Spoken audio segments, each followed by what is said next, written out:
Good afternoon. Welcome to All About Animals, and we are at HARPS, Hooved Animal Rescue and Protection in Barrington Hills. I'm standing next to Donna Ewing. Well, I'm looking at Donna here, who is the founder of HARPS. And we're looking at a couple of paint horses here that Donna was telling me about. They are rescues. And Donna, tell me about them. Well, you're looking at what we think is father and son. This was in my 41 years of dealing with horse abuse cases. This case takes the cake. It's from a little town called House, Illinois, near Jacksonville. And the woman had 40 horses. She was a hoarder. She was breeding paint horses. And she had all these stallions locked in a barn. And out of these stallions, excuse me, I'm going to take a look here. Okay. You're safe. Out of the horses that were in there were, out of the 40 horses, there were 20 that were dead, that had starved to death. And you have the picture of where they were. And when the photographers and things were there were some keeling over dying. And there were 20 left alive outside, and then there were these in the inside, the 4 stallions that had been locked in the barn for years with manure 4 or 5 feet deep and never out of the stalls, and they were unhandled, untouched, and terrified of people. It was absolutely horrific.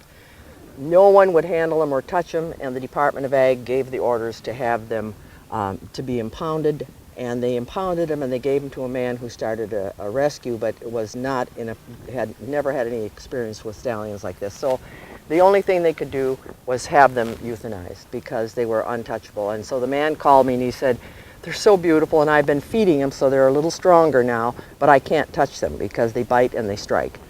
And so what is Crazy Donna going to do? Crazy Donna's going to take them home. I said, you know what, we'll evaluate them before they get killed. Before we have to put them down. They may have to be put down. They may be beyond help. Well, we took them my daughter took them to her place, which has a big indoor arena, and she proceeded to work with them, and it took days before you could even get near them in a stall or touch them. And here they are today. This is father and son, and every one of them, they're beautiful animals. Yes, and you should. They are magnificent. They've all been neutered, all except for the baby. He's only a year, but he will be as soon as he's old enough to be, because no one's going to. And now, Donna, are all of these horses up for adoption? Yes, they are. And it's going to be some very special homes. I'm getting in your way here. They're going to have to go to some very special homes, because they're going to have to be extremely knowledgeable people, because they still are not going to forget. Some of them are older. The big one here is probably about, how old is 16?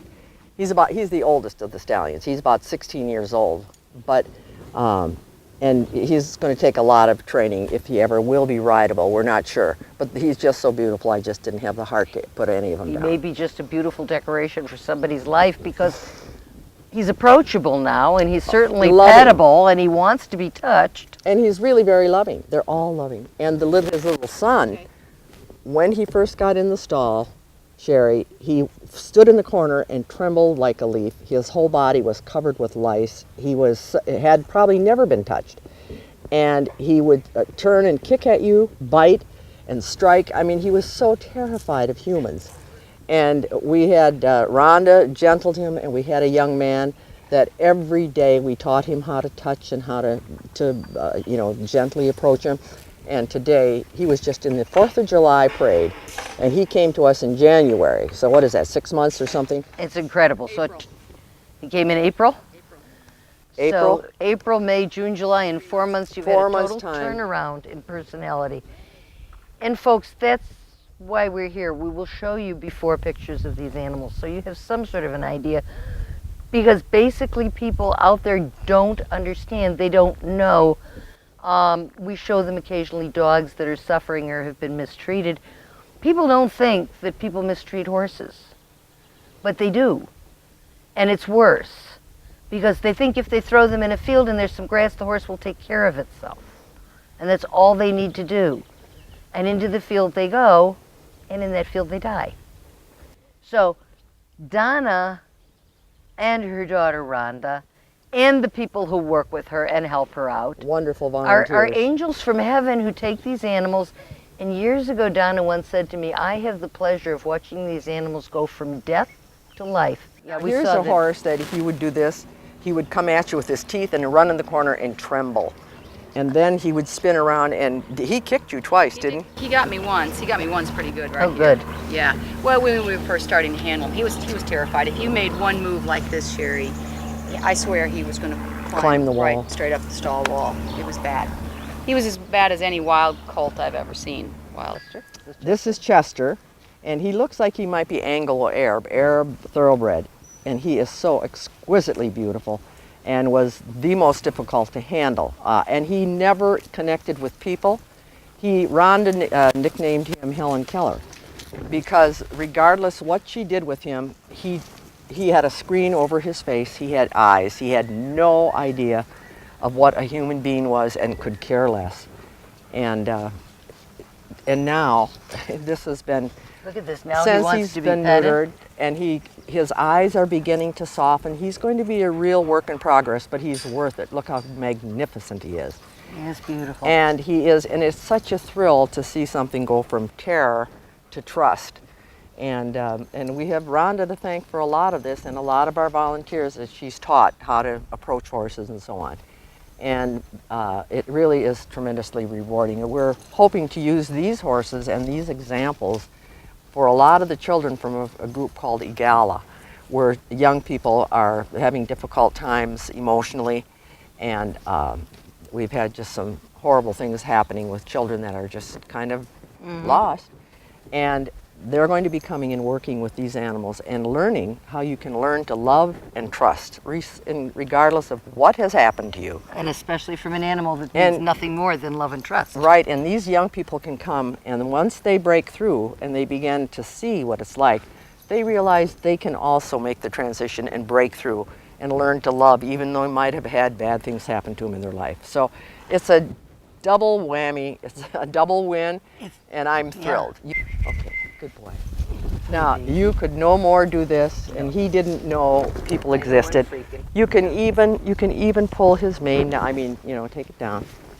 These horses have cost us so far $14,000, and we will be thrilled to find a good home, even if we have to give them away. But it's going to have to be a perfect home, and we'll hang on to them until we are sure that they're. And those parameters are someone who owns his own property, is not in a boarding stable, someone who's had horses, obviously. Right. Someone who has the time. And here we're coming out with stallion number 4. Can you walk toward us, please, Kelsey? He's still sore because he was just castrated two weeks ago. And he's how old, Rhonda? He's 10? Now he's a quarter horse, and he is exquisitely beautiful. He is. However, he does have a little problem with his one of his arthritis, left front. Well, it looks like he was in a trailer accident, because he had another problem which we have straightened out. He would just hollow his back, rear, and just freak out when he would just leading him like this. And he'd be out in the pasture. Rhonda, tell him how he acted. Yeah, he had what we think was like head shaking syndrome, where it reacts with the sun, and they get a kind of a zap, an electrical shock to the head, trigeminal nerve. But it turned out we did his teeth. We had a really good equine dentist come out, do his teeth, and that took care of, really pretty much took care of the whole problem. So that was like $300-400, but it was that or kill him. And I just could not euthanize him. Too beautiful. Look at his face, and he is the most loving, right, Rhonda? Yeah. He and then Sundance. But he still won't let you pick up his feet. That's still going to be a work in progress. Yeah. And he's got a nice little mark on his chest. He got a little wham. Frankie probably let him have it finally. Yeah. Bullying Frankie. First off, how many horses are you looking to adopt out right now? Everyone on the farm. And how many do you have? We've got a total of about, what is it now, Rhonda? Close to 30? About 18 are up for adoption. About 18 out of the 30 are up for adoption. Some are unadoptable. We won't let them go. And they range from that little Arabian we were looking at to the buckskin up front. We have about 6 of them that are under 2 years of age. Beautiful. This little guy is For about people 9 who months are old. That, capable of taking and training a and horse. those are the ones that we're probably going to be stuck with for another couple of years till Rhonda gets in, and other volunteers can work on them to get them saddle wise and to be handled. They're all loving now and handleable. And one thing that is going to be a major expenditure is our truck is 14 years old and it has rusted out and it needs about $5,000 worth of work. And at that age, it just doesn't pay to put it in, and we need that to pull our big ambulance, which we use at all the horse shows, and it's been coming in very handy for some emergency things. And so we're looking at probably somewhere in the neighborhood of $35,000 to get a truck with the 5th wheel, because we have the big ambulance and a heavy-duty truck. So please, anybody, if you can even make a sizable donation towards purchasing one. Or you have a wonderful used truck that's in outstanding condition that would pull a horse ambulance. Right, it has to be It would heavy be duty. a great donation and a write-off for you. Right. These are big things we're asking for, and most of the people who watch us can't handle the big things, but little things mean a lot too. If And everyone, small donations add up to big amounts of money. absolutely. And this place is, it's heaven for the horses. The kids who come and learn here, the lives that are saved, both 2-legged and 4-legged, because you guys are here. We are out of time. So I'm now going to take the people to Save a Pet, show them some of the dogs and cats available there for adoption. This is a wonderful place, come visit. And if you can't donate, and if you can't do that, find something to do to help, because it's worth it. Thank you. Sherry.